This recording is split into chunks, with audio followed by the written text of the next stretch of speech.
What is going on, everybody? Welcome to Sunday Night CrossFit Talk. We're just getting right down to business because the action on the field just ended 30 minutes ago, and we are here to talk about it. A couple shout outs first, though. I need to shout out the MVP of the weekend, our stats and information person, Holly Dugan, who has been killing it with leaderboards and updates and stats and graphics to the Instagram all weekend long. She is invaluable to this team, and I thank her so much. I just let her go. She does her thing, and she does it so well. All I have to do is approve it for our Instagram, and it goes right there. She is amazing. So, huge shout out to her. Now, we're going to jump into the North America West semis and the Oceania semis. We're going to start with North America West since it just ended, and everybody that's in the chat is already talking about Colton, Olivia, Kelsey, Hattie, Tudor. all those people, Tudor, all those people. And so we're going to talk about all of it. I have a thing in my notes where I have the good, the bad, and the ugly, but you can talk about, I'm going to open it up to you guys first, and then I'll fill in whatever you guys don't say. Okay. So let's talk about the good from the weekend. Things that you were impressed with. First for me was Colton's finish on event 1. I was completely shocked. Yeah, I agree. I did not expect a top 5 finish there. Even from Pat, I was very happy to see him get back into that final heat after, because I didn't expect him having a top 5 for a long distance run as well. So both of those were very solid performances to start especially from the second heat with Pat, right? And not having everybody there to push him. He had a great finish to get back up in there. For sure. Well, he had Ibarra was in that heat with him, right? I think so. Somebody was right behind him. So he had, and who ended up there, I feel like. So little did we know. Yeah. So Aaron Frazier is already jumping in hot and heavy. I think the biggest story of the weekend is the other semis that gained a spot. No way Olivia, Colton, Tudor don't belong at the games. I think here's the issue. We are getting a deeper field of well-rounded athletes. And either you have to have home runs or you need to be very well-rounded. And even if you have home runs, because Olivia won 2 events. Oldest Upanix won 2 events. And so neither one of them are going to the CrossFit Games. Tudor Right. Magda. Did he win people. 2? And Colton. Colton won 2, Olivia won 2, and Uldis. Yes, there's 3 people now have won 2 events. Yeah. So it is a more well-rounded field now. There are people that you have never heard of that are coming to play, and they're taking spots from the people that we've known for a long time. Chris Ibarra, Hattie Canyo, Kyra. Yeah. Yeah. I mean, at the end of the day, I think most of the vets, performed as expected. Like there wasn't that many rookies that were able to break through, but the ones that did really caught my eye. All that being said, there's no way South America should have 3 and Asia should have 3. Agree. Like in that vein, yes, if Asia would have gotten the 2 and we had the extra one here for I think most people would be happy and say it was a more correct field. Yeah. So, Carolyne, what's a good thing you had? I thought there was amazing performances. I thought Olivia on the snatch was incredible. It was unbelievable to watch. Jamie, I don't know that anyone beats that in the East. I'm not sure, but it was crazy. So dominant. Yeah, Adrian said that was offensive, and there literally is like no better word for that. Like it was an insane performance. Jamie literally texted me. Did she skip a bar? I felt like I missed 4 reps in there. Like I was like, did the judge only count 2 on the 4? What happened? Like all of it, and I don't know, like I missed her loading her bar and hitting the first of the 265 or the 175. I was like, what the heck? She's done? Like, I didn't realize she was that far ahead of, was it Kelsey in her heat in that one? Yeah. And like next thing I know she's done, I'm like, what just happened? And then they interviewed Danny after, and she said, when I heard that time, well, she's got it. Yeah, you're not touching that. Yeah. I don't think anyone's touching Like, that. I think no. that one, people will talk about Colton's touch and go, but I think what Tudor did on that last event was more impressive to me. Although Colton's touch and go was super impressive. And I think I yelled when I saw it. I was like, oh my God. But the way Tudor finished that last event was incredible as well. I didn't expect that. I thought he was, missing a little juice on his handstand walk event, on his snatch during the day. Like, I was expecting just a little bit more.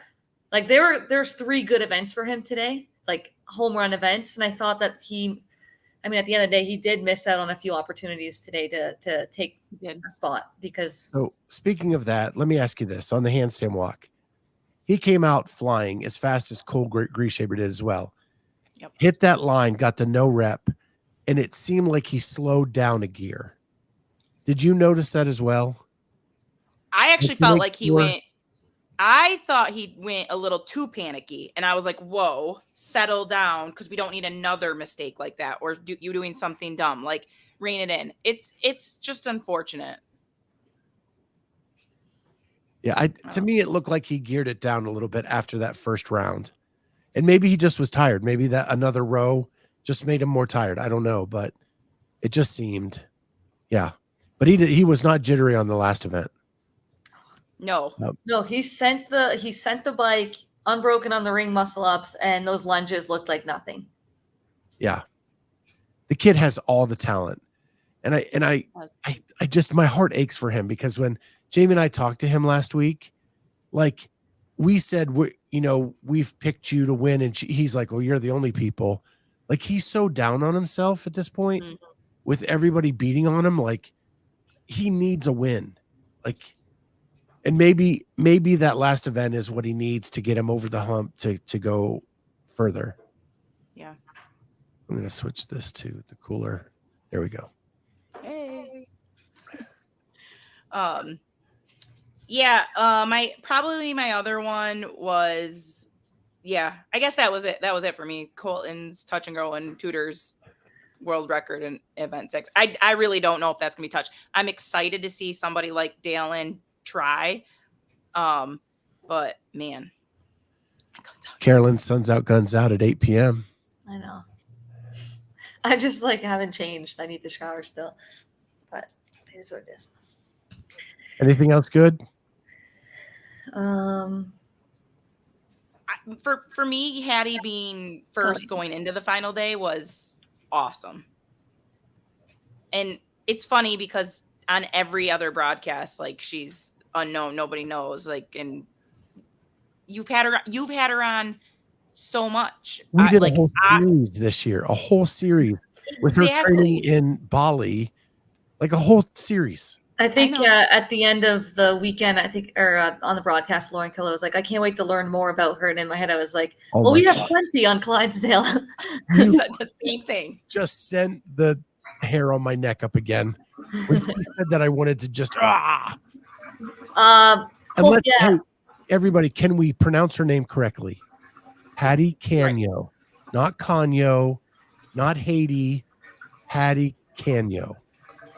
I think Cole Sager, punching 11 in a row, just smooth weekend. Just to do it that long, right, and still qualify. And this is the 3rd time he's come from an outside position and made his way into, a qualifying position on the last workout. Like, he's just has that in him to suffer on that last workout and just do enough. Kenneth hit one of mine.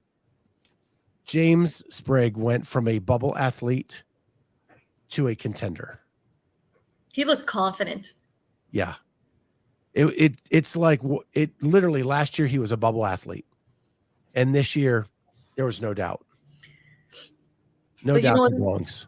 But you know what's crazy? I think we didn't talk about Justin like all weekend, and Justin did Justin things, didn't win anything, consistency, and he wins the weekend. But like, how many times did the broadcast even mention him all weekend? Like nothing. And he goes out. It was hard to see on the broadcast, but you could tell there was a different demeanor. There was like the lightness that Justin had at the ranch in 2020, the joking around, the giving high fives, the not being standoffish. I think we're seeing another Justin coming into the games this year. The one we saw back in 2021. Yeah, I was happy to see him on. He needs that. I think it's just going to make the men's field even more interesting going into the games. Because Pat had a bad day today with a couple events.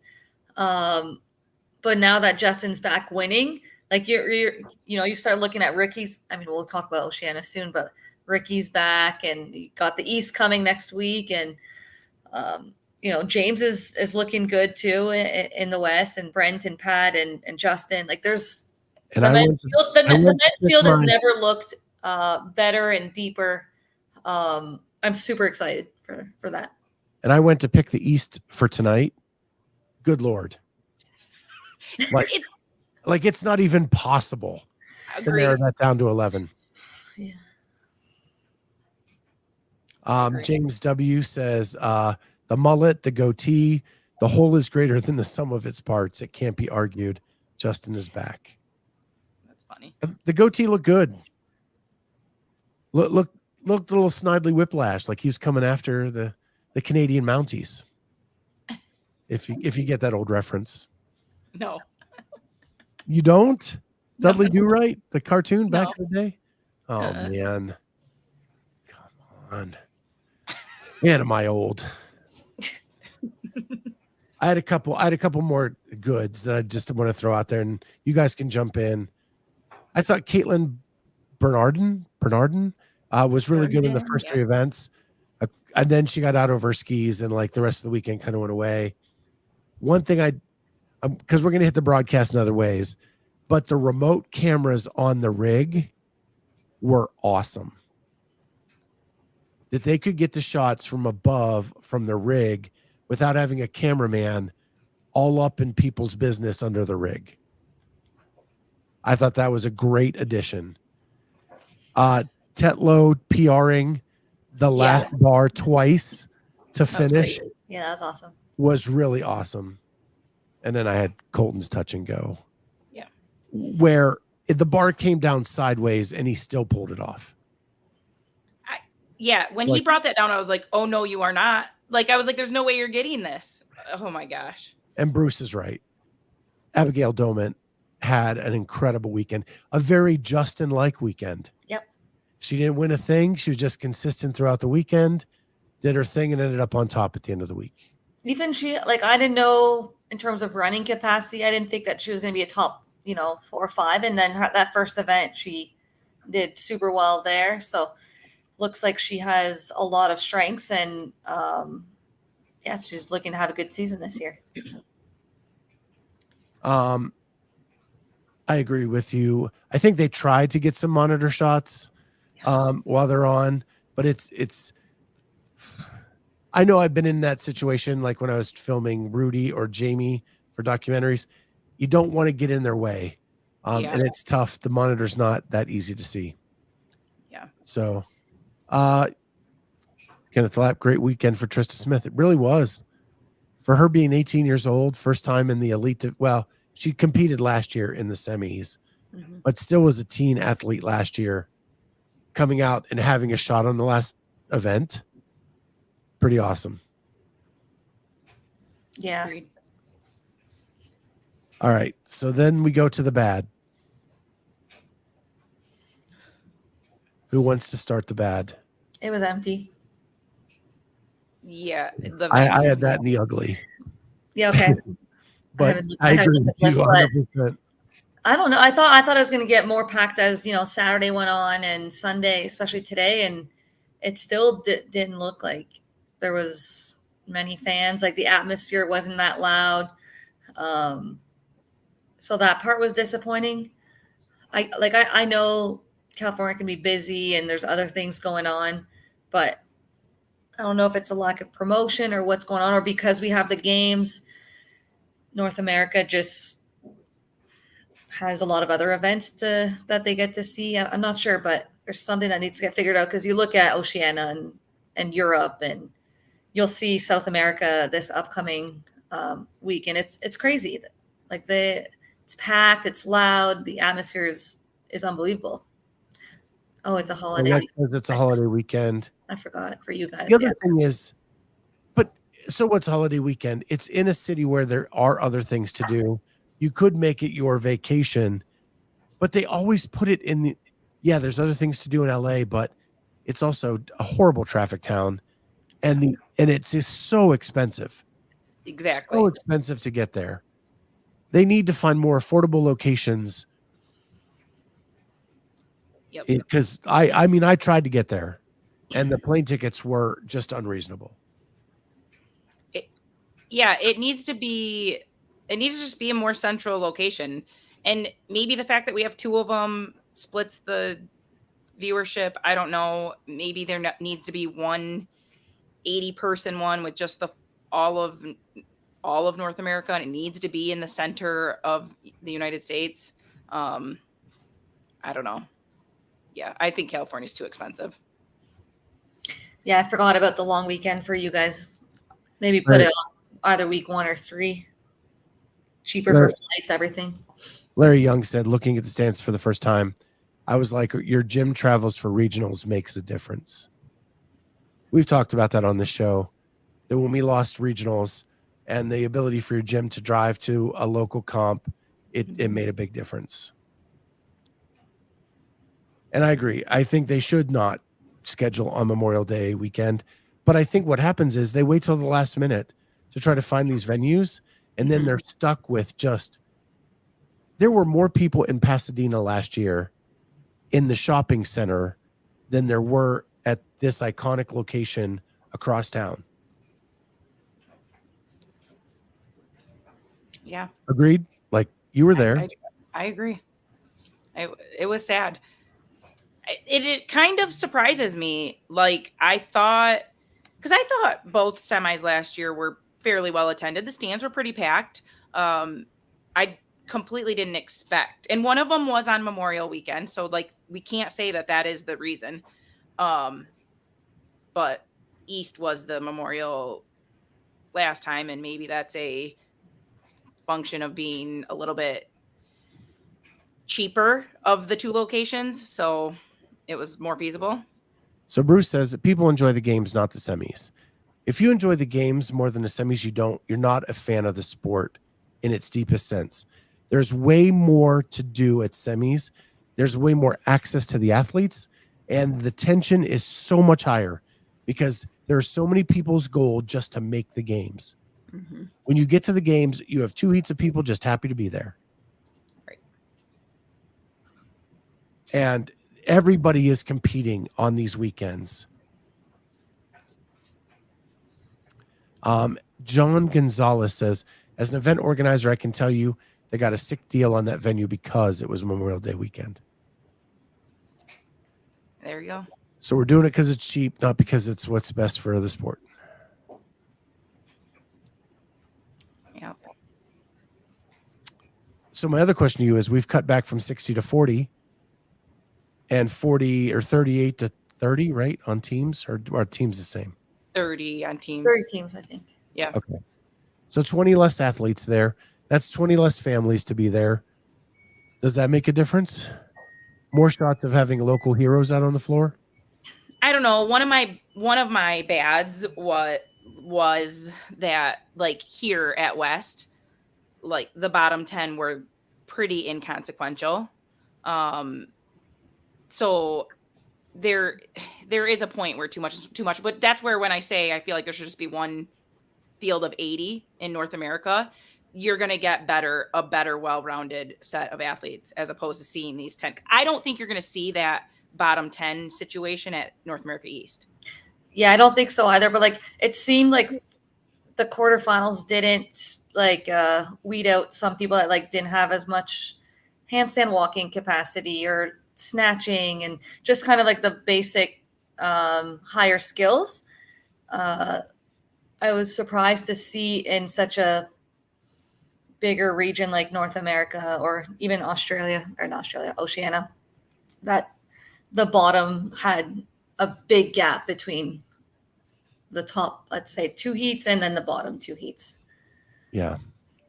Anderson said something a while ago about West Coast Classic in Vegas was awesome. And it was packed because Vegas is easy and cheap to get to. And there are deals on hotels all the time because people want you to come and gamble. And so I would hope the West would go back to Vegas. I think that's the ultimate place for you to have that Western semifinal because it is cheap, it's easy to get to, and the stands were packed. And that was COVID was still happening when that was there, and it was packed. Yeah.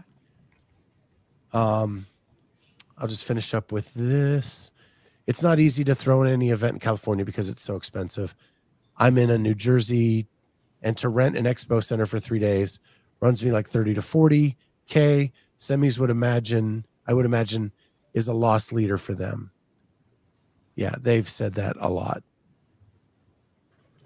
And then the thing in Europe that we can't match is all the countries.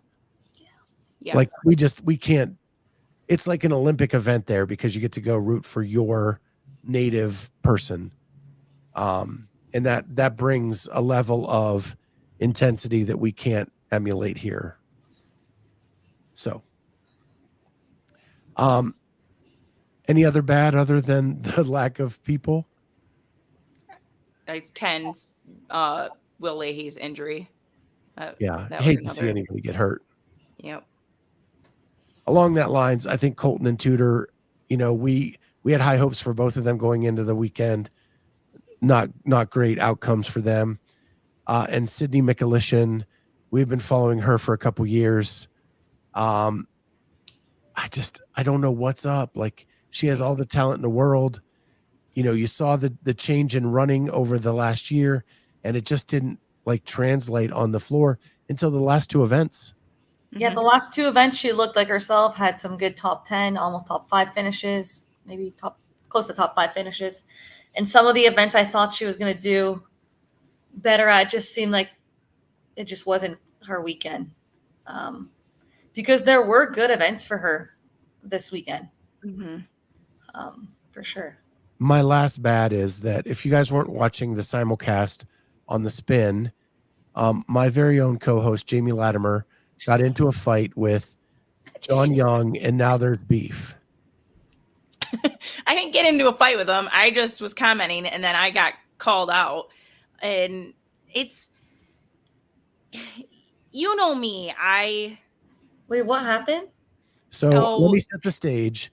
So they were talking about how the East field and the West field are not equal, and that there are people that didn't make it in the East that could make it in the West. Jamie piped up and said, I'm one of those people that would have made it in the West, didn't make it in the East. And John Young came back and said, well, do you want to be Jamie Hygia and just finish last in every event?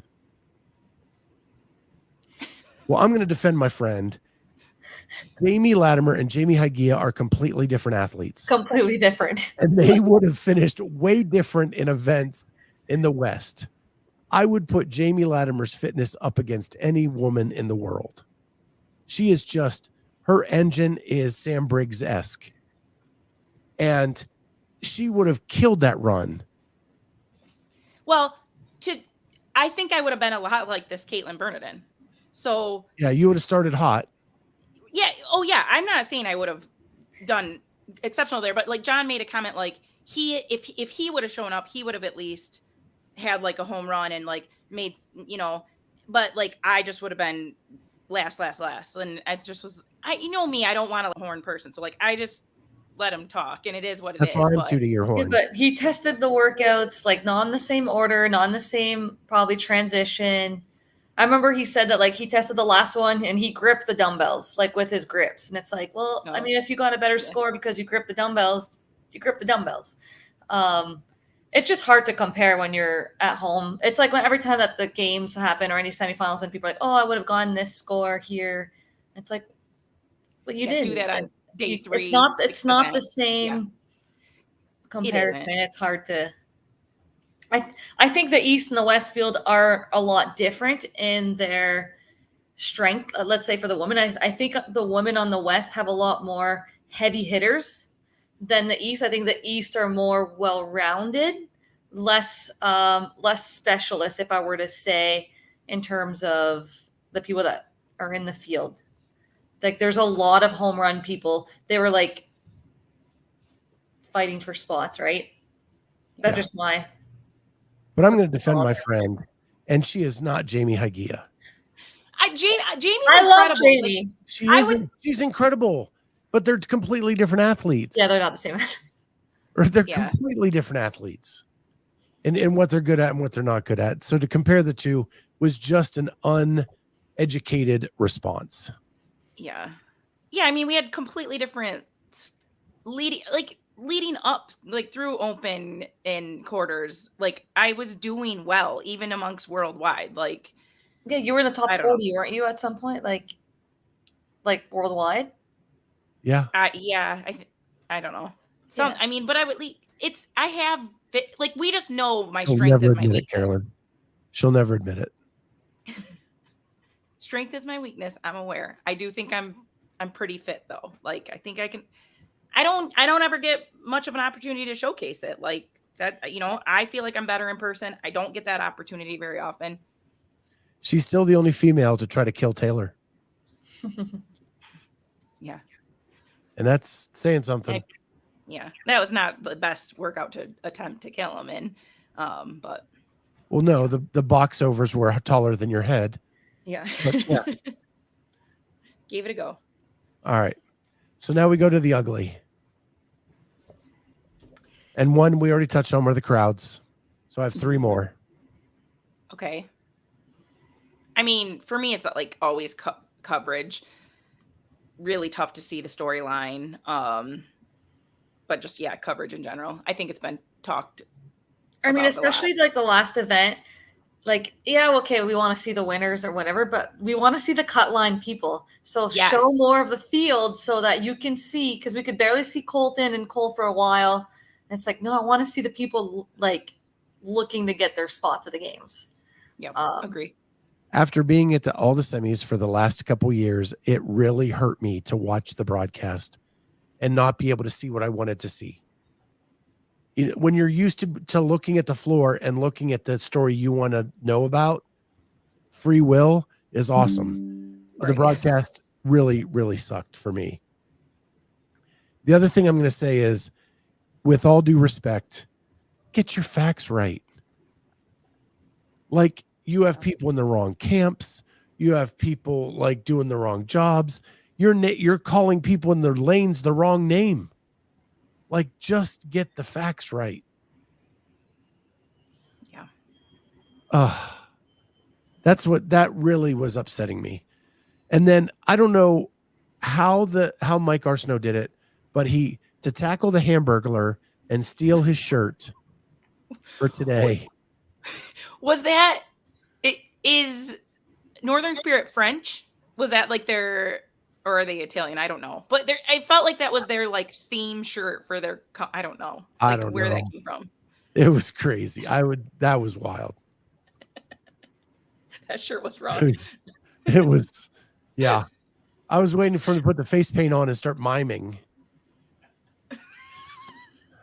I did like the kits that Northern Spirit gave the judges and everything. Like, I think that's a huge win, because like for so many years, like making it to the semifinals is huge. And I think a lot of the athletes to get that kit is pretty cool.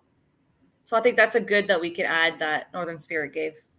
Well, and a lot of people, their goal is to make semis and to have a kit that they get to have their name frame up with, or get to wear in the gym to show they've made semis. Like, that's a super cool thing. Yeah. And I thought they came out really well. Yeah. Now, I don't know what they feel like or whatever. But and then I thought it was cool, like Olivia Kerstetter wore Chris Ibera's jersey out on the floor. I don't know if you guys saw that. I did see that. Because they both train with Hepner. Oh, okay. Oh, that's awesome. So I thought that was pretty cool too. So, yeah, I'm not going to talk specific names, but our text was blowing up today with that. So the other thing that I'm going to say is ugly is cutting the berm run. I disagree. Well, I think it's a different event.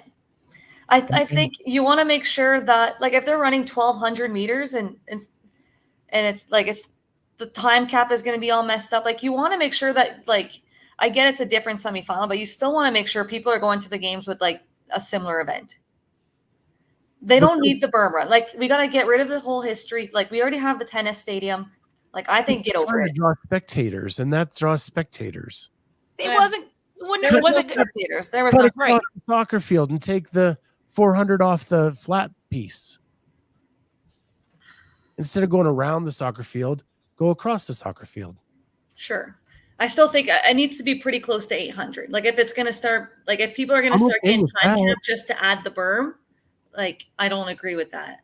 Because they came in the tunnel, made a left, and went down around the back end of the soccer stadium, cut that piece off. Like, they just don't, like, they don't think for spectators. And I get what you're saying. It should be close to 800. I'm not saying get rid of the history. I'm just saying, like, they're already, like, in the tennis stadium and doing stuff. Like, you don't have to use the berm to, like, in the run. Like, if they can just use the stairs or something else. Like, if it's going to add that much distance and it was going to add 400 meters every single round for 5 rounds, like, that's not the same workout anymore. That's really not. Because you really think it's 400 the weightlifters would have the weightlifters would have a chance to kind of make up time. But if, like, now you're adding even more of the workout to the run, I don't think it's fair to the other. Like, I just don't think it would be fair. Yeah, I agree. Yes, get rid of history. We keep doing it with everything else, and you guys tell us to get over it. Yeah, Stop living in the past. You were the first one that says, you know, stop living in the past and stuff. Yeah. And you want to add, you know, another it should 400 times 5. You want to add another 2K of running to the workout. I didn't say I wanted to add 2K. I said figure out another way to make it work. I guess they could have started maybe somewhere else, but I don't know. I don't know how they make it work. It just doesn't seem like they think things through. I thought it was fine. And the camera they use during downtime, nobody ever sits behind the rig.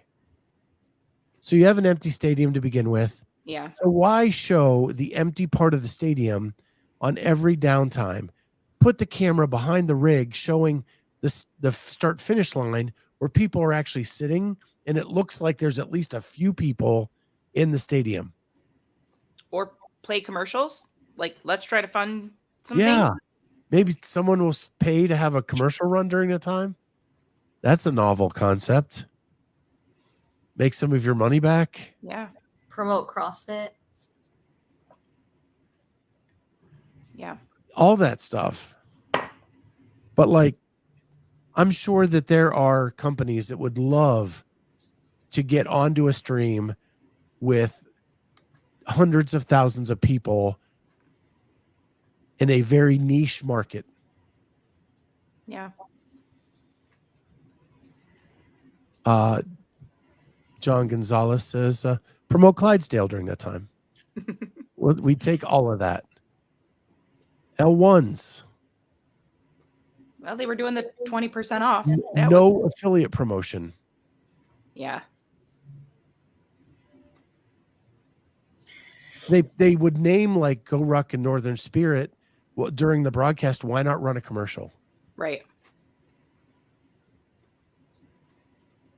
It just makes sense.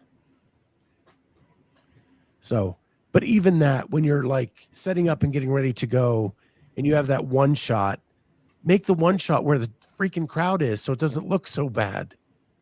Like, it's just perception. Yep. Okay. So I'm going to go through the who's in and who's out. Okay. Quickly, as soon as I find my mouse here.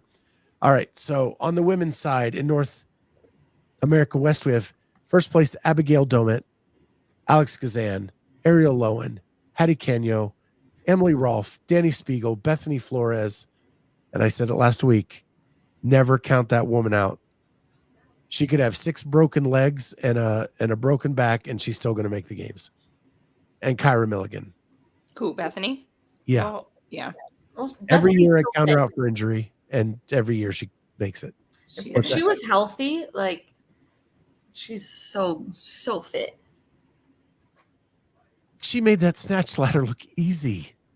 She smashed it in 2021.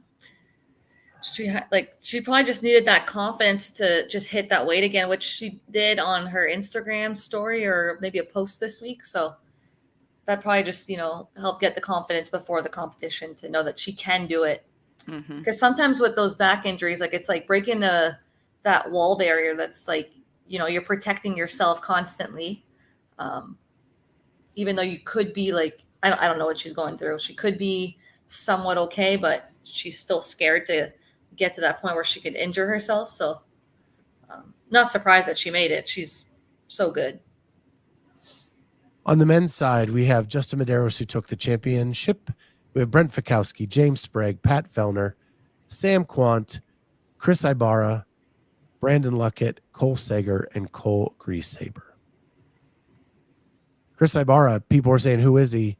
We interviewed him 2 years ago. You can go check that out.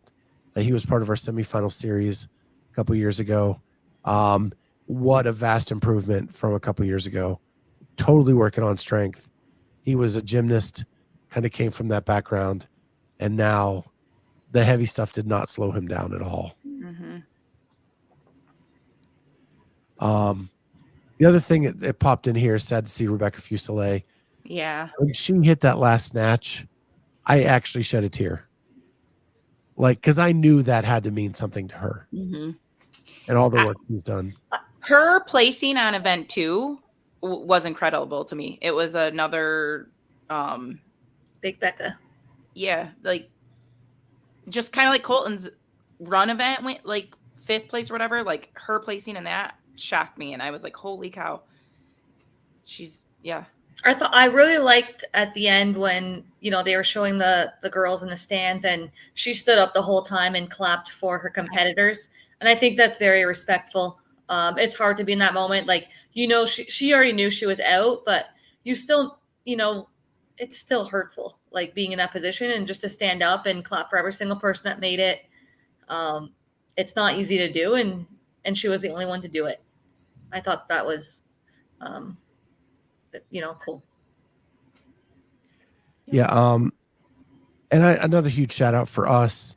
eCaptures is the one who caught all of our photos from the weekend that you see used in all of our leaderboard stuff.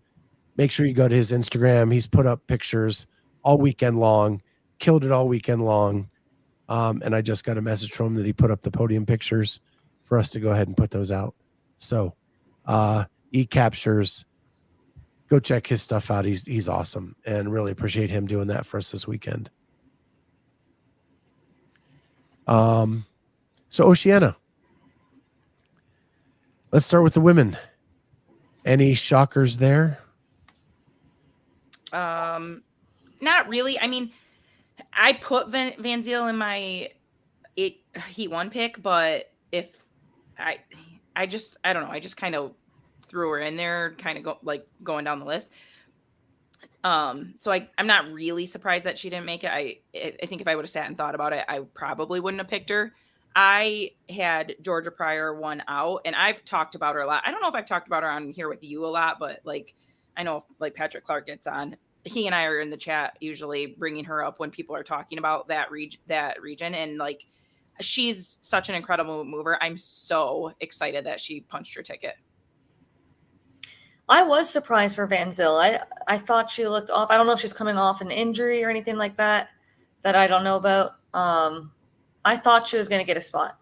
I thought some of the events were lining up good for her. She just didn't seem like herself, I guess, this weekend.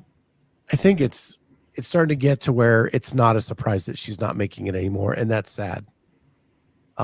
It's every year it's just missed because of something. Maddie Sturt was, I can't believe she lost in the end. She was so consistent on the front end. 4 wins. Yeah. And then Gracie Walton taking the lead over her. Daisy McDonald, she's the big surprise for me. I actually had Georgia Pryor in my Heat 1 as the qualifier. But the Daisy McDonald was a big surprise. Yeah, I had Pryor too. I just had Caitlin Benzel instead of Daisy. Me too. But that's what happens in a small region when the depth isn't there. It's kind of like Guy, right? Like you can win almost all the workouts. You have one bad workout, and then she lost her first place for Maddie Sturt because she was the most dominant. Like overall, she just her snatch wasn't as strong. So, but I think it lines up that she could have a good games performance because she looked good in everything else. Yeah, she looked great. Yeah. On the men's side, I think there was a big shock. Bailey Martin beating Jay Crouch was a shock to me. He looked good. Those 3 guys were fun to watch. Yeah. But Bailey really shocked me because I thought there was a gap between Ricky and Jay and then him, and he's still like very good, and he looked great. Yeah, I think I actually had Jay Crouch beating Ricky in the semi because I thought Jay had been making incremental increases in his fitness over the last year and a half. And he kept showing it at the games last year at Rogue very consistently. And then for Bailey to beat him and not be that far behind Ricky was really impressive. Yeah. That's going to be a fun region to watch for a long time. And then Peter Ellis is so young. And I actually picked those 4 in my Heat 1 app. I think me too. He made me cry, his interview at the end. I teared up. Aww. When he teared up, like he was just crying. I was like, oh, that's so cute. Because you know how hard it is to make it. So it's just like, just seeing someone get emotional about making it. I was like, yep. And what's her face? Is it Bella, her name? Like you could see in her eyes that she was even like teary-eyed. Yeah, that happened to me when Hattie got interviewed at the end of Northwest. When she started to cry, I started to cry. I've hung out with her all year, and for this to happen is just so freaking awesome. Like I've been on cloud 9 all day today, all weekend for that matter. I did have a question for you. With everybody's talking about how awesome the broadcast was in Oceana, and it was great. They do 8-lane heats. It makes it so much easier to watch. Like I didn't realize that till like you see it and you're kind of noticing it. It's much easier to see the full floor, even when they're kind of honing in, than a 10-person heat. Is that something that we should look at going forward for broadcast, especially? Yeah, I don't know. I guess it's possible. I didn't even notice that like it didn't necessarily seem longer to me watching that because there's always an extra heat. There's 5 heats that way. And I didn't feel like it was longer when I was watching those. Well, I'll be honest. I watched them in the morning when I woke up. Well, yeah, and I fast forwarded through the first couple heats. Yeah, I don't know that we want to be adding heats. I think as a competitor, the bigger the heat, the more you know where you are in the race. As a spectator, I don't think you want to watch as many heats. As a broadcaster and as someone who's looking to know the athletes better, sure. Yeah. But I think I would rather have more people to just know, to have more people racing against me and just know where I am. And I don't want to watch 5 heats of things. Yeah. That's just personal. Yeah. North America, I could watch 6 heats. I did it last year and I enjoyed every bit of it. Me too. But I could not do that in Oceania. I did not know 20 through 40 Correct. That was tough. I mean, it's like the Masters, right? When you have all the different age groups, and it's like rewatching the same workout for so many heats. Oceana brought the rock show again. Flames flying, lights. The dancers were back. Yep. Why can't that ever be done here? Why not treat it like the big event it is in the season? I think we'd have to have a certain venue that it's at every year, like they do, that's set up for that. Like that stuff is there. That's where it is every year. But you can bring flamethrower things in from somewhere else. That happens at every rock concert. Maybe not in California.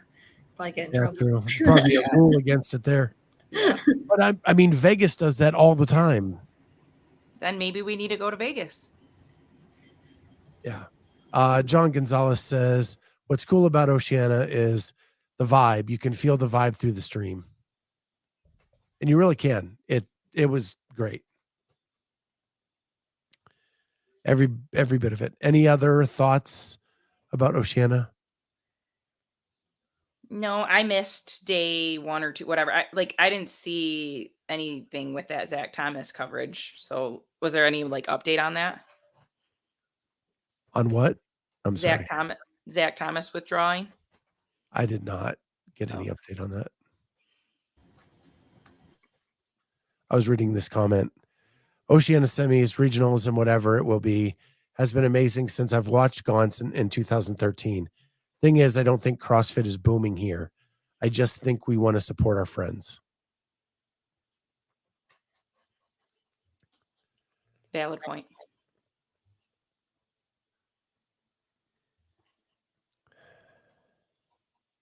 So I disagree with Vi.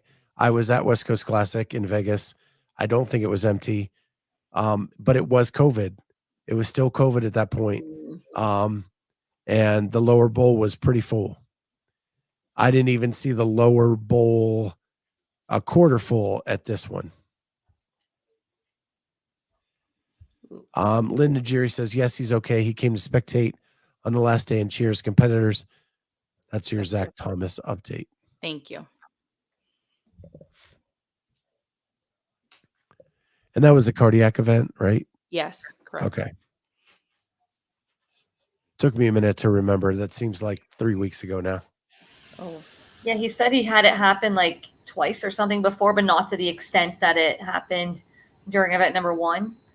So I'm sure that was a very scary thing. Wow, that's crazy. So let's take him now. Let's cap that. And we've got one more week of semis to go. Okay. We've got Carolyne Prevost up next weekend in Knoxville, Tennessee, in the North America East, trying to get her bid for how many would this be? Sorry, the spin cycle of my dishwasher or my washer is going on right now. Qualifying would be my 5th, but actually going to the games would be my 4th because I lost my spot in 2020. So okay, but 4th time officially. So are you prepped? Are you ready? Have you tested? Feels like I've been testing different parts of the workouts and intervals of the workouts for the past month. But I'm as ready as I can be. What are you most looking forward to?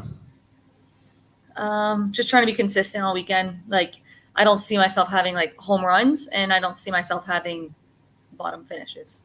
I feel like I've been visualizing good things happening on each event and just trying to maximize my points. And I feel like I know what type of athlete I'll be there and who I'll be fighting against for points. And yeah, I mean, I feel like I'm not going to be surprised because I've been prepared and I know where I'll stand. I'm ready for it. John Gonzalez says, do you think North America East will be as empty as West? I don't think it'll be as empty. But Knoxville has never been a great draw. That's true. It has never been a huge draw, but they're doing a community event this time. And I'm anxious to see what that brings to the table. So there is a an individual competition one day, there's a duo competition another day, and there's 3-person teams on the other day. Yep. All happening around the venue. And if you participate in that competition, you get free tickets to the event. So I'm hoping that draws some people in. And it's a cool venue because it's elevated seating. So there's nobody standing in front of you. It's easy to get a good lay of the land and the floor. And so again, I want to pound this home. If you've never been to a semifinal, that is the time to go watch this sport.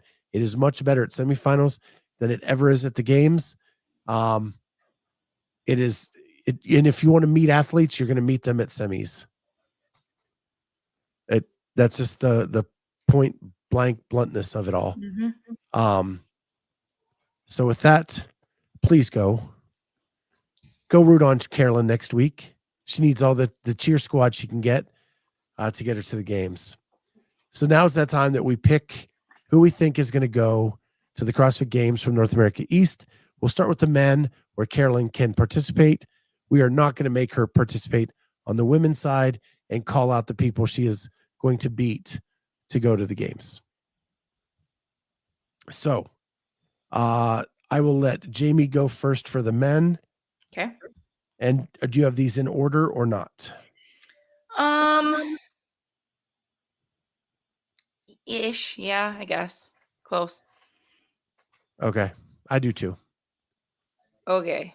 I have Adler, Pepper, Kronikov, Hopper, Hatfield, Spencer, I think I put first, then Travis Mayer, Luke Parker, Saxon, Taylor Self, Will Morad, and Tyler Christoffel getting right on that, not making it again. I have Adler, Pepper, Hopper, Saxon Panchek, Roman Krenikov, Jack Farlow, Spencer Panchek, Travis Mayer, Sam Cornway, Luke Parker, and Taylor Self, with Austin Hatfield on the outside looking in. Dang, bold take. Do you think he's going to be too similar to Colton? I just watched it play out. I know. And Colton is fitter than he is. And that was in a lesser region than the East. Yeah. Yeah, I might have to rethink that. I don't know. I'm trying to go through my shot caller picks to like see where I think people are going to pull more points, but Carolyne, your picks. Jeff, Dallin, Roman, Hopper, Travis Mayer, Saxon, Jack Farlow, Cornoyer, Vigneault. I think this sets up well for Vigneault with a bigger guy. Taylor Self and Austin Hatfield. I have Will Morad just on the outside for right now until I reflect a little bit more on my picks. Yeah. I'm telling you, you look at the next people I didn't even mention on mine. I'm like, any one of those could be in here. Yeah, there's so many people. There are. Yeah, because I think Farlow could do incredible. Like, you guys both picked him. But I also feel like you've got Luke Parker, who's a similar kind of athlete, and Alex Caron, that's what I was going to say it, Carolyne. Luke Parker, Spencer. Alex Caron, if his pec holds out. Like, I just don't know where he is. If he can get through those muscle ups, he goes to the games, I think. I just don't know if he can. Yeah.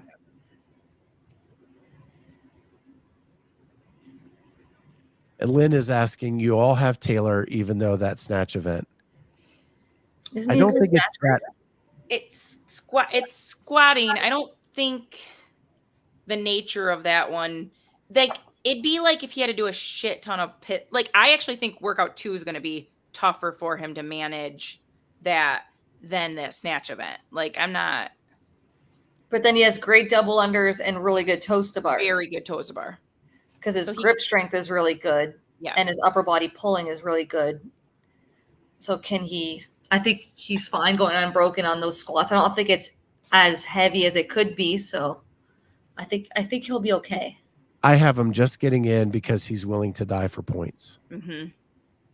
I think he's going to do good in the last event. Like when he needs to do good in the last event, he's one of the best in the world at the ring muscle ups. So I think he can take a chance going fast on the bike and still getting through those. Now, I don't know if lunging, that's the other question for me is lunging at all something that he was slow to come back to? He does a lot of box step overs and stuff like that, I think, in his programming. So you would think that the lunging would be and he does a lot of like dumbbell step ups. So I feel like his grip strength would be good for the dumbbells. Yes. So Kenneth says, so it's a big, strong person bias semis. I don't think so. I think so. You have to have a fitness level. You can't be Tudor, right? Tudor killed the back half of this semi, but because he didn't do well in the front half, he didn't make it. Or Olivia. Correct. Right.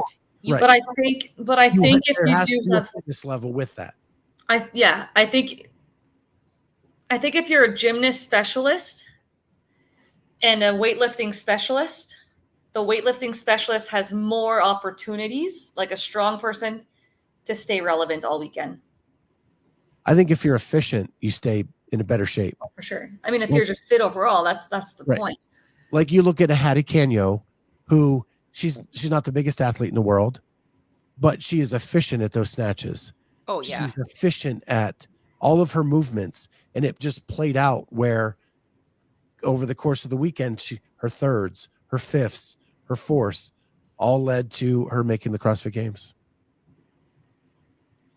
So it's not necessarily a big person. It's who has the best efficiency of movement.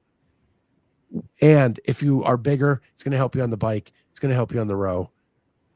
It's going to help you lift some weight. I just think that there's more opportunities for a bigger person. If you're smaller, you need to be very well-rounded. Yeah. That's the thing. You can have big holes as a big person and be on the cut line. Huge holes as a big person, strong person, be on the cut line. If you're smaller, you need to be fit overall. That's my observation. And Hattie is fit overall. She's well balanced. Here's my hot take. I think other than Jeff Adler, Saxon Panchek has the best chance to win this regional because he is extremely fit. He has all the efficiencies of movement. He's going to Justin Medeiros this thing. And at the end of the weekend, you're going to be like, oh gosh, there's Saxon. Yeah, I can see that. And everybody forgot about him because he got hurt last year. Yeah. Could happen. So, There's a lot of really well-rounded athletes in the East. So that's why I think it's going to be very close. Yeah. Next week is like so unpredictable, like crazy. So now we're going to go to the women. Do you want to go first? You want me to go first, Jamie? You can go first. Okay. So I have, I think Tia's going to make it. Yeah. Maybe. These are in order.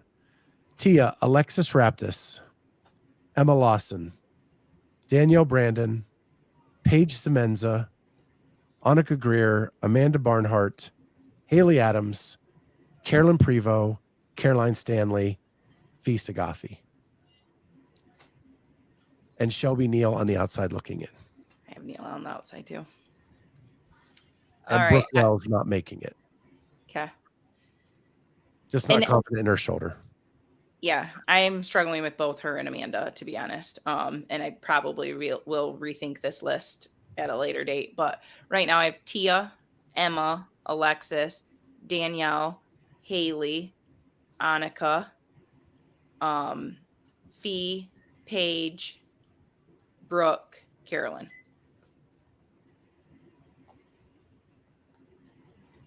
And who's on the outside? Shelby on the outside?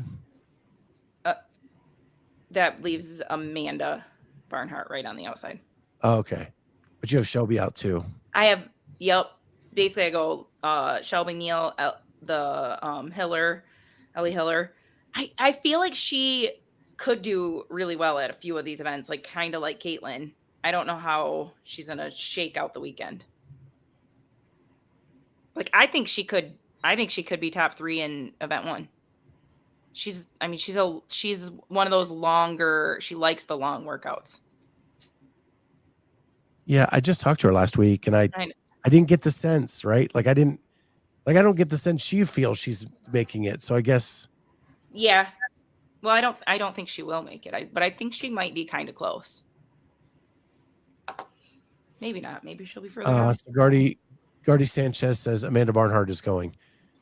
If she's recovered, I think she goes. For me, I need to look at some things between her and Brooke Wells. I think with one of them, the shoulder may not. You got to remember those ring muscle ups are going to be like pretty important in that event, and if either of them like break too many times, it could be a place someone sneaks in. There's so much change up in that 6th event, all these semis. So Dennis O'Leary says, I think Haley Adams will surprise. It's just an unknown. So it's these are great workouts for Haley. I think I have her like top 3 and like probably. The only reason I backed her down was a snatch ladder. I can see that. I actually think her lifting I think she might be stronger than we remember. And I think she's going to surprise us in the snatch ladder and she's going to do incredible this coming weekend. Jasmine Edwards, first half of the events are test fitness and speed, while the second half tests strength and precision. Sure. But there's still like handstand walking and there's still muscle ups and there's still, I think it's a good balanced test. And then Peter Benoit, what's the over under on Emma 1, Tia 2? For the games, that's what I have picked. For this, too few of events, it's going to be Tia. Yeah, I agree.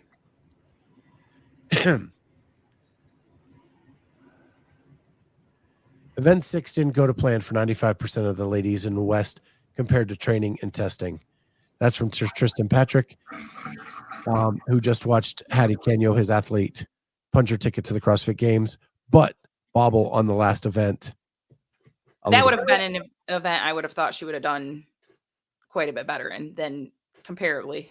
So Linda Geary says you're all missing Erica Folo. She's the indie rookie I think will make it. I have her written down. So I had her there and removed her, and I'm going to keep that close to my vest. Why? Oh. All right. Okay. So now we'll go to South America and make those picks where Carolyne can join us again. Okay. So she doesn't talk bad about her competitors. So we'll let Carolyne go first since she had to sit out. Let's go women first there. Okay. South America. How many spots do they get? 3. Women first. Oh boy. They get 3 spots. Okay. Campos, Julia Cato. I think it's Cato. You just finished the spin cycle? Yeah. Okay. And I just randomly picked Fusuma. Okay. I have no idea. The third one I don't know. I've never seen the name. Jamie? Says a lot. I have Campos, Cato, and I actually think that Pinheiro could make it. I kind of hope she does. Is that a Masters? Yes. So I have the same thing as you, hoping that Pinheiro has to get drug tested. Yeah, send her. Get her. Okay, yeah. That's why I recognize the name. She's gonna have to get drug. If she's in the top 5, they're gonna drug test her.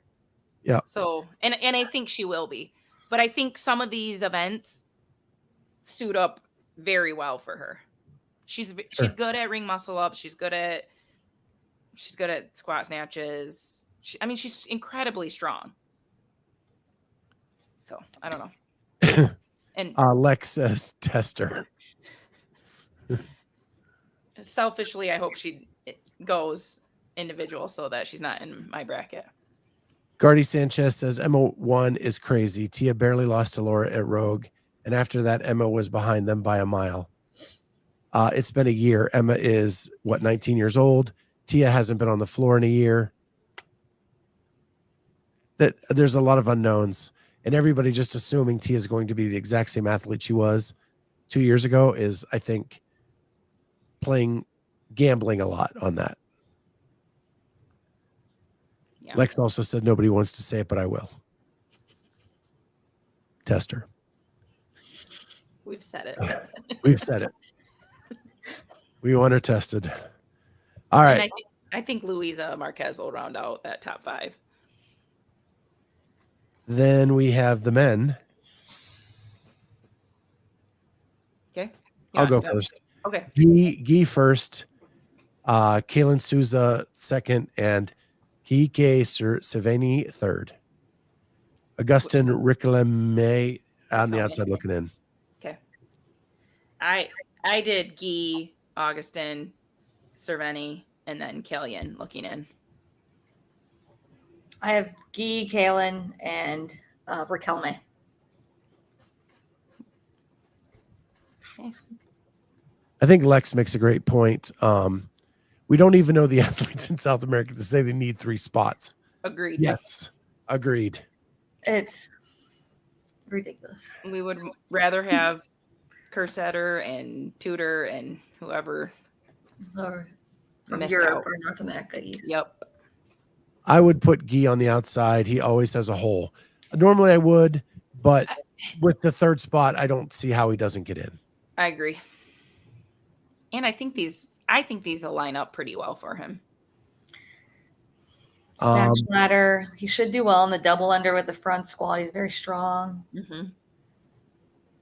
He's got great ring muscle ups. I don't see any huge besides maybe the run. Yeah. But he'll kill the clean jerk part of that. And Right.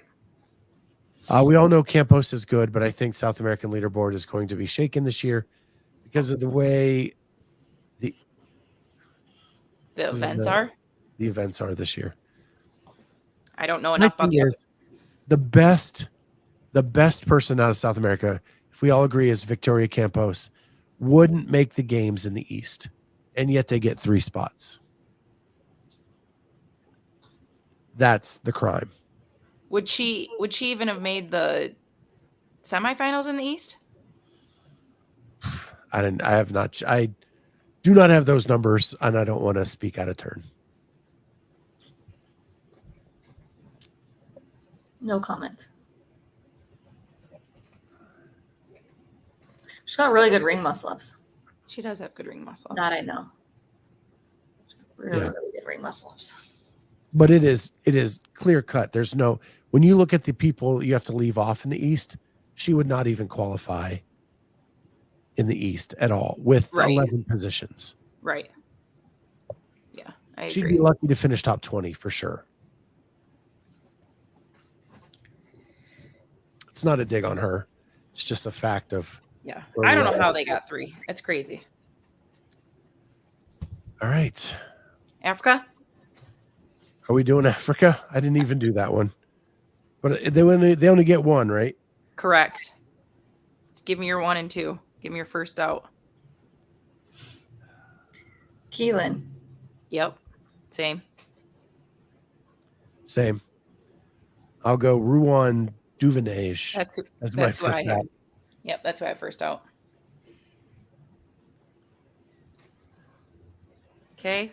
In Africa. Okay, never mind. Leviticus. I don't know how to say her last name. I'm picking her first. I'm going Monique Schmidt. Okay. Because I can say it. Gemma Burke. Okay. There we go. I have Gemma Rader first out. That's why we're the best analysts in the business. Right there. Did Lex beat you on shot caller this week? Now that there's like 17 of them, she'd probably beat me in all of them. This is the problem. This is my problem with shot caller. I said this to Jamie this weekend. I think I know something that other people don't know, so I go for the long shot, and then I pay for it. Like event 1 in the West, I thought Emily White would pull it off. She always does good in run lift events. I didn't realize that Emily White is not as good this year as she was last year. Yeah, she's another one I had close to the top line. Instead of making the safe pick, that's what I do. Mm-hmm. And so I am done with that. I'm just going to make the safe pick that I think is correct and stop playing these games. Yeah. So that's my problem because I'm tired of losing to Lex all the time. So I have a question for event 4, the handstand walk row. Who's like top notch in the East, men wise? I'm struggling to pick For event 1? No, event 4, the handstand Event walk. 4. Yeah. Who's going to do well in event 4? Pan checks are great on their hands. For the men? Yeah, for the men. I'm struggling with my Heat 1 pick. Like, Sam Cornoyer is very fast on his hands. I know that. I don't know if he has the power output on the rower because I think the rower has a big factor in it. I agree. So I'm kind of guessing Pepper because I think he's quite fast on his hands, and he will. But I also feel like I think Luke Parker's good on his hands and will row fast. I don't know. I'm struggling with that one. That's like my one East Heat 1 shot color that I'm struggling with. So it makes the game so much fun, and the East is going to be harder than any of the other ones. Hopper too, maybe. Yeah. Because it's just a straight race. Like, if there were obstacles, like I'd take Saxon every day of the week. But straight run, I don't know. On the women's side, it's pretty easy. Yeah, that's what I'm going to ask. It's just the one. Carolyne, get to work. Getting that dub. Picking myself for every event. Train to Live says we all know DB is winning that one for the women. She's just a freak with that. Like she is. No I think Lydia Fish will. Well, she's fast on her hands. I don't know how fast she'll row, but I think she'll be up there in that event. Who's that? Lydia Fish. Okay. Yeah. So that's our previews for next week. I think I'm going to Knoxville to cheer on Carolyne, to get some content, to broadcast live from there. Jamie's going to man the ship from home, or she's going to find a way to get there. I'm going to try my hardest, whether if I have to drive Thursday night through the night or. How long is that for you? Like 8 hours. Just over. If she just drive to me, then I could drive the rest of the way. I have to be here Thursday though. Like I can't go as soon as you, but I can try to be there by Friday. I got to teach Wednesday morning, and then I'm getting on the flight. I'm taking a half day. I didn't want to take a full day. And then do you have to teach Monday morning like previous years? No, I didn't find a flight late enough on Sunday. So I was going to miss my day on Monday anyways. So I'm going to teach on Tuesday. That's good. So we're going to finish up the show with a couple things that happened this week. The first is I made another appearance on Around the Whiteboard. Carolyne was supposed to take out Colton early, but because she didn't, I lost by half a point to Colton Mertens. But after what happened this weekend, I'm glad he got a win. Too soon, Scott. Too soon. Well, if you watch, and I know you didn't because you had stuff going on this week, Kiefer actually said in that episode that Colton would not make the games and would be sitting in drug testing, hoping someone popped at the end of the weekend. Oh. And who knew that was actually foreshadowing what actually did happen. Dang. And Kyra gets the last spot for him too. That's a double. Yep. Yeah, it was a good episode. It was really it was tied after every round, and by a 3-way tie, and then the last round, Colton won by a half point. Yeah, that was a good show. lot of good takes. I'll tell you this though, doing it almost 3 weeks in a row, because I was in like the last group to go regular semifinals, finals 3 weeks in a row. That's a lot of like stress and research. And Carolyne, who has done it twice, should know, like, it's a lot, isn't it? But it's fun. But 3 weeks in a row was almost too much. But it was fun. And then the last thing we have on the list is Dave Castro's Week in Review, where he talked about media. Mm-hmm. And that was put into our notes by Lex. So the only thing that I know that happened on that episode is that he responded to Andrew Hiller and him not getting his credentials for any of the semifinals, and the reason why he didn't, because all he does is post negative things about CrossFit HQ, and challenged Andrew to make a video of positive takes on CrossFit HQ, which Andrew did put together a clip of 12 shows where he was somewhat positive about CrossFit HQ. A few of them were stretches, I think. Very small little positives. My take on the whole thing, though, is that when I'm going to try to say this calmly, when we look at personal vendettas against other media or against the media that are covering your sport, you're doing nothing but hurting your sport. Mm-hmm. By shutting him out, he's still going to produce content. He's not going to stop. And all it's doing is fanning the flames to come at you more. Right? If you invite him to semis, he'd be busy going around getting interviews and stuff like he did last year and not posting about all this stuff. And he is the second largest media company in the business. So you are, and I said this on Around the Whiteboard, it'd be like the NFL saying, CBS, we don't want your business. We don't want you covering what we do. And we're willing to give up a third of our ratings. No professional sport is going to do that. And there are networks that say bad things about the NFL. Mm-hmm. There's networks that say bad things about the NHL. Like there used to be a famous Canadian broadcaster who would just bash the NHL forever. And they never stopped him from coming or stopped. They would hire him because people would watch him. Talk about Don Cherry?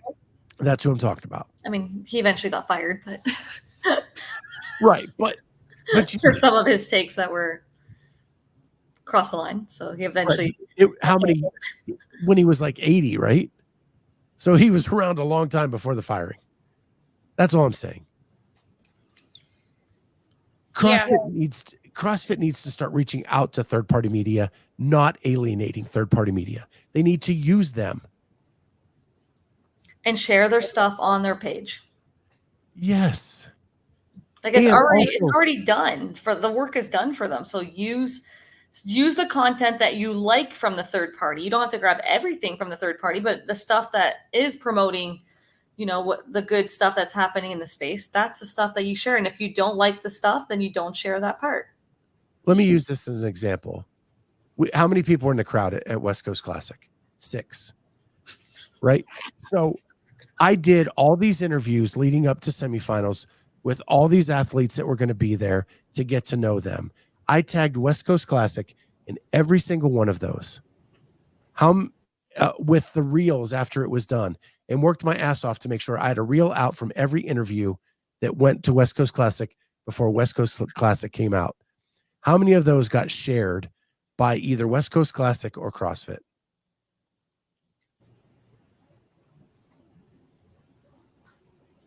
That's a missed opportunity by West Coast, though, because those are great little reels and just get to know the athletes. Like they did a couple, past stuff from Syndicate. They've like featured a few athletes, but like those interviews and those reels are really well done. Yeah. I mean, I work hard on those, and I'm not the only person doing things like that. I'm just using that as an example. Other people do things like that. It's just a share. I'm tagging them. All they have to do is share it to their story. That's it. Mm-hmm. And they don't even do that. And we're here trying to help them. And what do we get in return? 2 weeks notice that we're approved for media credentials to get to the place and no shares. It's ridiculous. Were they mad at you for calling him out? And they're like, we're not sharing his stuff. Well, like when I called them out, they were very apologetic. They sent me emails saying, how can we rectify this? Of course you're approved, blah, blah, blah. But that didn't make the plane ticket any cheaper. Right. Yeah. You rectify it by sending a plane ticket, I guess, is the option there. Like, I didn't know I have time now. If you share my stuff, then maybe my viewership goes up a little bit.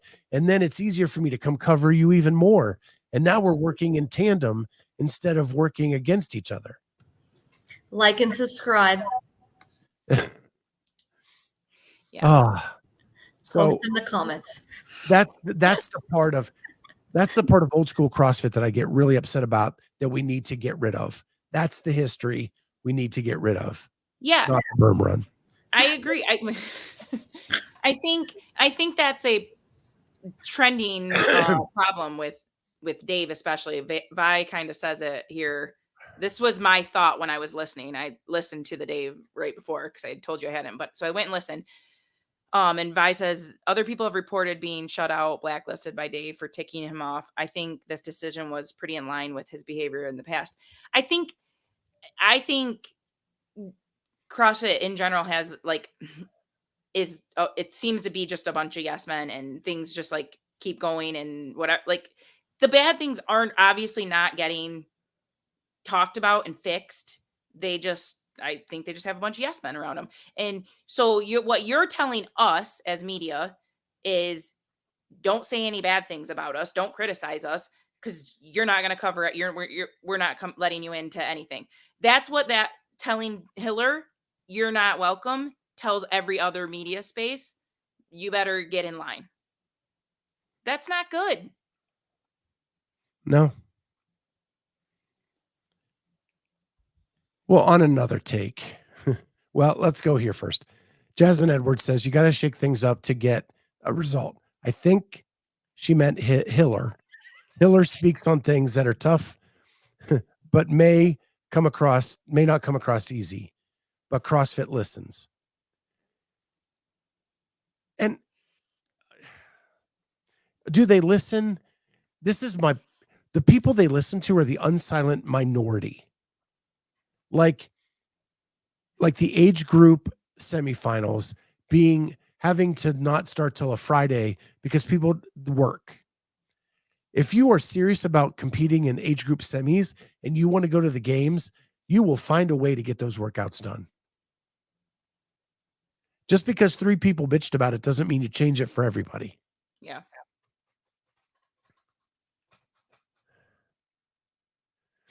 So there's that. Okay, I'm tired of ranting tonight. So, John Gonzalez, is there an athlete you guys think in North America East who will surprise everyone that you did not mention in your qualifying spots? Probably Folo. I just don't know enough about her, but that'll be the surprise.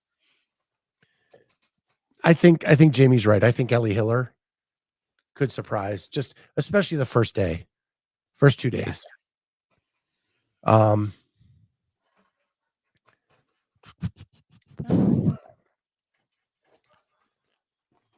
think who else I wrote down. Yeah, I don't know. No comment. Yeah.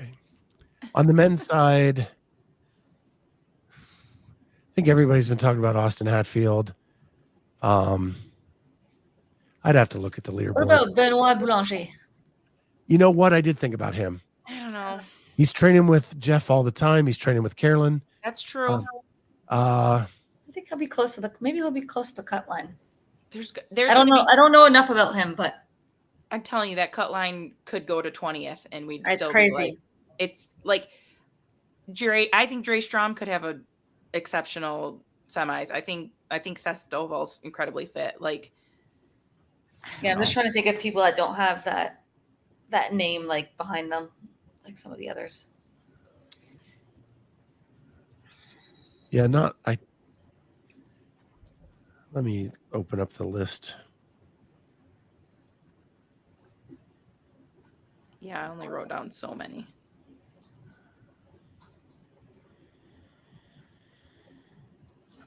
I think Alex Carolyne is a sleeper because of what he's been through. I think you can never count out Jack Rosema. I was just gonna say him. Yeah.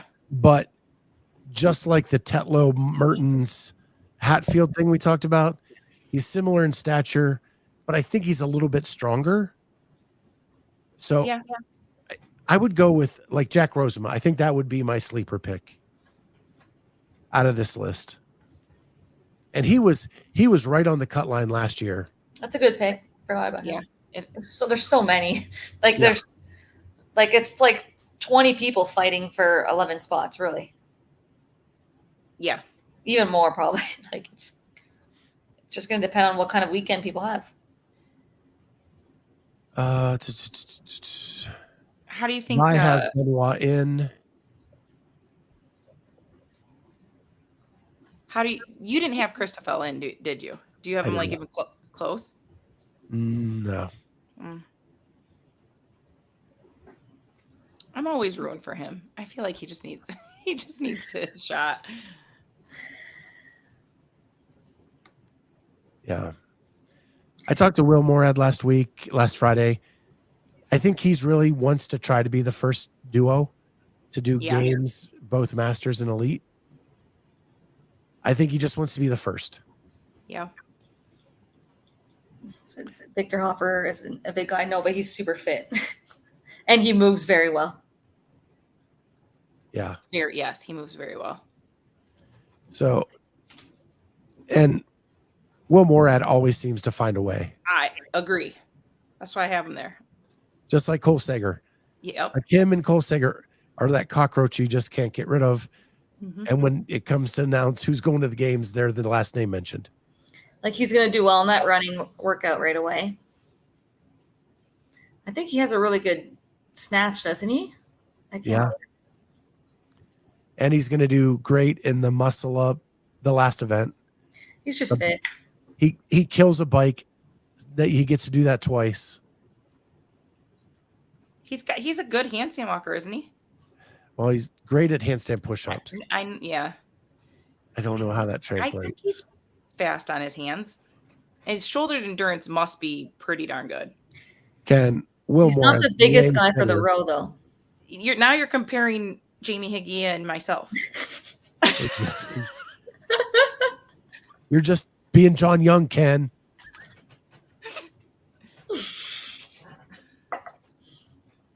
Same. But different.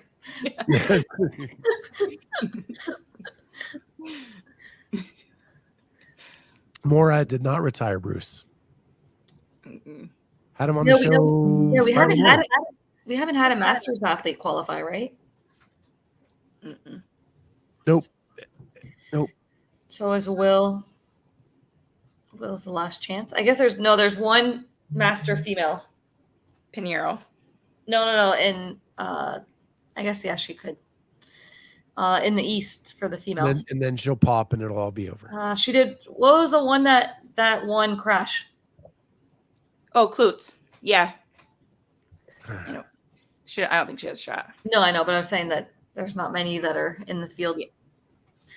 Yep, Carolyne Klutz. Yeah, Will told me last week he's not retiring. He's going to keep competing until he can't anymore. Till the wheels fall off. Ride that bus. And he's back with TTT. And feels like a new lease on life. Did you see the TTT's moving? Yes, they're merging or something, right? So forever, one half of the building was Travis Mayer's affiliate, United Performance, and the other half was TTT, the competitive piece. They're merging into one company. Wait, they were in the same building? Yeah. They were. Yeah. Okay, this only makes sense. Yeah. But now they're moving to a new location. Oh, yep. And new location. Yeah, remodeling that and merging as a business. Cool. So good on them. I think it's awesome. they've got a lot of athletes in the last year. They I've have. interviewed a lot of people who are TTT athletes. Mm-hmm. I was shocked. Yep. And Travis Mayer actually is coaching an athlete for the first time in Kira Napoli. Oh, I did not know that. Yeah. She was actually born and raised in Alpharetta and has known Travis her whole life. And she just wanted a coach that she trusted and knew. And Travis eventually wants to be a coach. Mm-hmm. And so he took her on. With the stipulation that he had to be able to get to his kids, his wife, all those things. And so, yeah. It sounds like that has helped Alexis a ton, having Kira there. Yeah. She said her and Alexis in the last 3 months have become super tight. Yeah. So, yeah, they're supposed to be having renovated bathrooms. Yeah. At the new facility. So, and hopefully we'll have Travis on the show soon. He did commit to kind of coming on. So, yay. Yeah, it's funny. The semifinal series, people who I didn't get a chance to ask have been reaching out to me and saying, "Hey, can I come on after semis, or can I come on?" Mm. So yeah, I actually asked Travis, but he was busy this week. So yeah, got something going on next weekend or something. But yeah, all right. I think anybody else got anything? Go do Murph. I did half Murph today. Oh, good.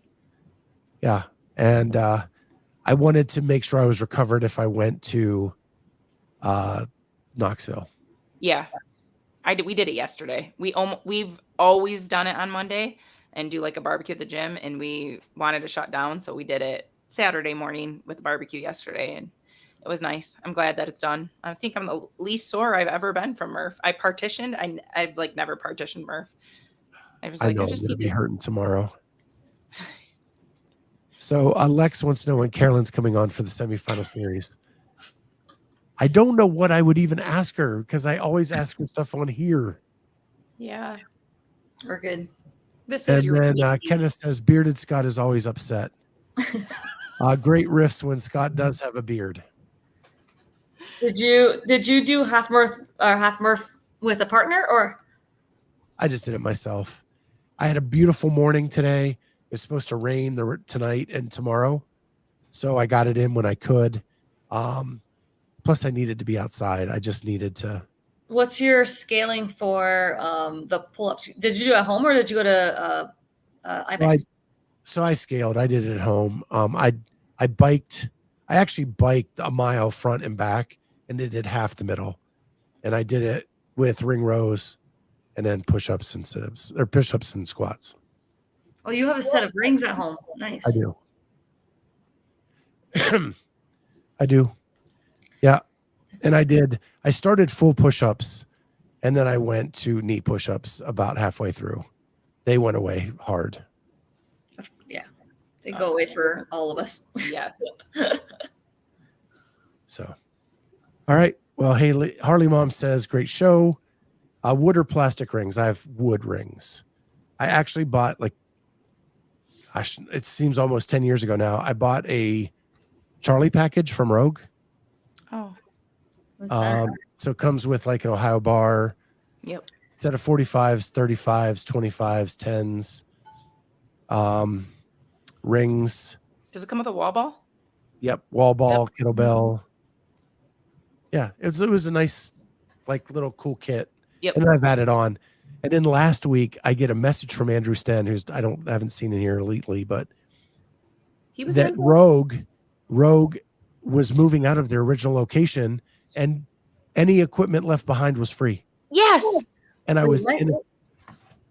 So Rogue's original location on Steel something Drive. Like where their store is? Not their new warehouse? Not the new warehouse, the old store. They were using it as a warehouse. So they put on Facebook or something, hey, we're all moved out. All the equipment that's still here is free. Come and get it. I'm about to drive to Dayton, Ohio. I almost asked you to go over there for me. I couldn't get out of training to go. That's what and you said. if you don't get there within the hour, it's all gone. There's no way it's still there. Oh, there's no way. No, I was like considering. I'm 3 hours away. I was considering getting the car, and I was like, I won't make it. If Scott can't make it, we're screwed. Yeah, the garage sales they used to have, where they would just discount everything. Like an hour, it looked like, I mean, everything was gone. Darn. Yeah, I would have hauled ass down there. Andrew said they gave a 2-hour window. That was it. Oh. That's like Christmas and birthday and and it's literally 15 minutes from my house. I know. Oh my gosh. When you posted that you were in training, I was so upset. I was like, I would have left. That. I would have left. Mid-wad, I'm going. Well, this was training for work. Still. The job that my paycheck comes from. Bathroom break. Yeah. Scott, that's a long bathroom break. Oh. Judy Reed said our gym went and everything was gone. Grandview got it all. CrossFit Grandview is literally like a half a block away. So they went and grabbed everything and didn't leave anything for anyone else? That's how it works. That's not And fair. for people who don't know the history of Rogue, CrossFit Grandview used to be Rogue CrossFit. It was Bill Henniger's affiliate. Mm-hmm. When he started Rogue, he sold the affiliate off, but he wanted to keep the name. So he made them change the name and it became CrossFit Grandview. And that's why they're only a half a block apart. Now, Rogue's across town. Yeah, their new warehouse is huge. Huge. It's a whole city block. I still think it was so cool to do a rope climb in the middle of an aisle. And go over and under the logs. That's still super cool. Well, when they did the first Rogue, it was there in the warehouse. This is their new one. Right. That's what I'm saying. The first Rogue Invitational. That's where it was. The first part of the day was outside in what is now the parking lot. It used to be grass. And then the second part of the day was in the warehouse.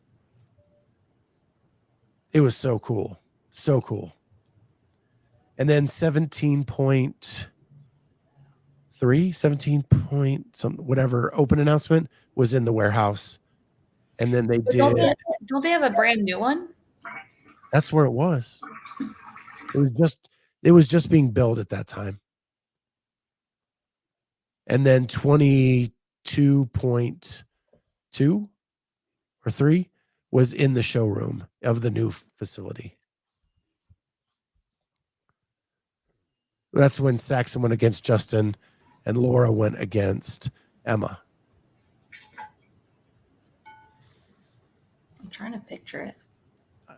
I was at all of them. That's why I know. Andrew said their newest warehouse is in their European location. True. Who is the latest Rogue athlete after Bajent? Ariel Lowen. She's got a cool t-shirt. She does. Very smart of her to not have like her name on it and stuff, because just like people just want to buy a shirt and it's just like the line looks great. Like it's just like an easy shirt to buy it I just think it's good marketing. It's just perfect. Yeah. I actually bought one. They're really cool. I think Lex did too. What she has is mine anyway, so. Yeah, true. 50-50. All right. With that, we'll let everybody go. We got a big week ahead. I'm going to Knoxville. I'll just say it now. I'll be there and we'll do some stuff from there. Hopefully Jamie can join me. If not, we'll have her man the center from home and we'll do some shows.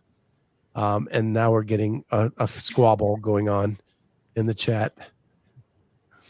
With that, thank you everybody for being here. This was a great time. Chat was on fire tonight, and we will see everybody next time on the Clydesdale Media Sunday Night CrossFit Talk. That's what we are tonight. I hope it's a great Sunday, guys. There we go. Great Sunday. Bye, guys. Bye.